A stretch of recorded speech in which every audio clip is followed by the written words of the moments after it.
جوانح الدجاج أو تشيكن وينز بتتبيلة رهيبة جدا جدا وأكثرها صحية على الإطلاق.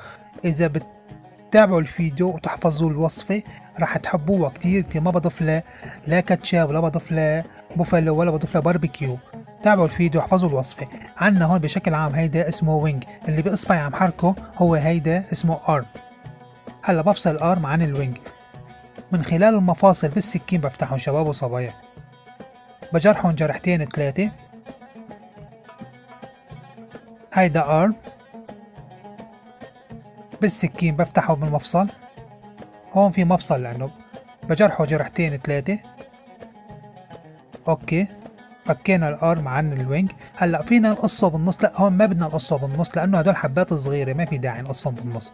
اذا حبات كبيره فيكم تقصوهم بالنص بس بياخذوا استوى اكثر، بدهم على النار اكثر. اوكي هون هيدا فصلته بالنص، حبه واحده فصلتها بس اورجيكم قدامكم. هيدا الابر ارم عن الشولدر. اوكي هيدا ارم، هيدا الارم. اوكي شباب وصبايا، هون عنا التتبيله. هلا هون وقت الجد.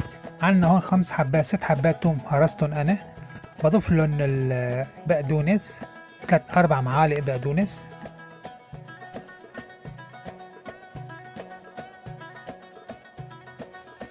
بضيف العصير البرتقال. اوكي عملنا مزيج هلا كتير حلو. بضيف لهم اياه على الجوانح، وارجع بضيف قليل من عصير البرتقال، رشة ملح مع رشة بابريكا مع رشة فلفل اسود مع رشة كزبرة مع قليل من زيت الزيتون مع قليل من خل التفاح. خل التفاح ضروري جدا جدا. حفظتوها للتتبيلة، هي التتبيلة الأكثر صحية على الإطلاق. هون ما بضيف لا كاتشب ولا بضيف لا الباربيكيو ولا البوفالو وينجز. هلا هدول الصلصات فيكم تضيفوها من بعد الشواء وعلى البارد، تحطوا على طلبكم على كيفكم وبتاكلوا. ما بنعرضهم للنار للحرارة لأنه بيأذي ومضر. هلا هون بدنا نشوي. هلا ونحن عم نشوي اكيد بس نخلص ما بندخنهم لانه هون عم نحصل على التدخينه منهم وفيهم، بس دخلناهم نزعنا النكهه كلياتها. شواء عادي شباب وصبايا، ما بدها انه مش صعبين، ما بدها قصه كبيره.